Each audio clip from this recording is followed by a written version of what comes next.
Hey, Daryl here, and this is my daily devotional. One of my favorite series of movies may very well be Indiana Jones. And I particularly recall the movie The Raiders of the Lost Ark.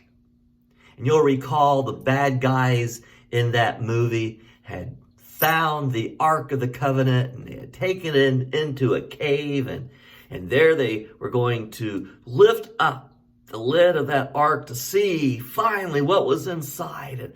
And out came, as Hollywood depicted, the power of God. And in a grotesque way, began melting even the faces off of those bad guys. Now, understand this is Hollywood's depiction of the power of God in a fiction story. But it gives us some insight as to the genuine power of God. The Ark of the Covenant in the Old Testament, it assumed the presence of God. And it was the possession of Israel, the people of God. All but the Philistines had robbed Israel of the ark, robbing them of their power. Oh, they were so sorry they had done such a thing. In chapter 5 of 1 Samuel, beginning in verse 1, after the Philistines had captured the Ark of God, they took it from Ebenezer, a city, to Ashdod, another city.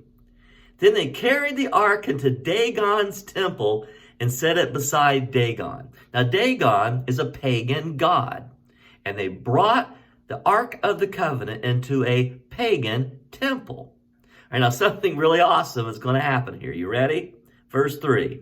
When the people of Ashdod rose early the next day, there was Dagon fallen on his face on the ground before the ark of the Lord.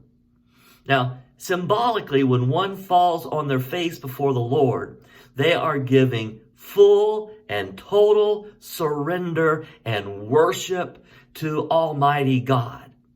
So we see this pagan god of the Philistines falling to his face, showing full surrender and worship to God. So the people, they just picked up their false idol and set it back up. Okay?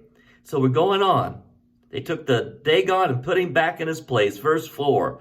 But the following morning, when they rose, there was Dagon fallen on his face on the ground before the ark of the Lord. His head and hands had been broken off, and they were lying on the threshold. Only his body remained. And so a second time, he falls, face down, total surrender, total worship. And this time, the pagan idol, his head was broke off and his hands were broke off. Philippians chapter 2 says, every knee will bow, every tongue will confess that Jesus is Lord. And I'm just curious to wonder if in this incident, we don't see even a pagan false god falling in full surrender and worship to the Lord. Well, the city there, the folks began to suffer because of the presence of the ark. I mean, they got boils and they were just in misery. And so they say, get this thing out of here. And so they took it to another Philistine city. And there, they begin to suffer boils.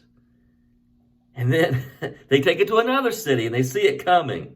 As the ark was entering the city of Ekron, the people of Ekron cried out, they have brought the Ark of God of Israel round to us to kill us and our people. So they called together all the Philistine rulers and said, what are we going to do? How can we get this ark back to Israel?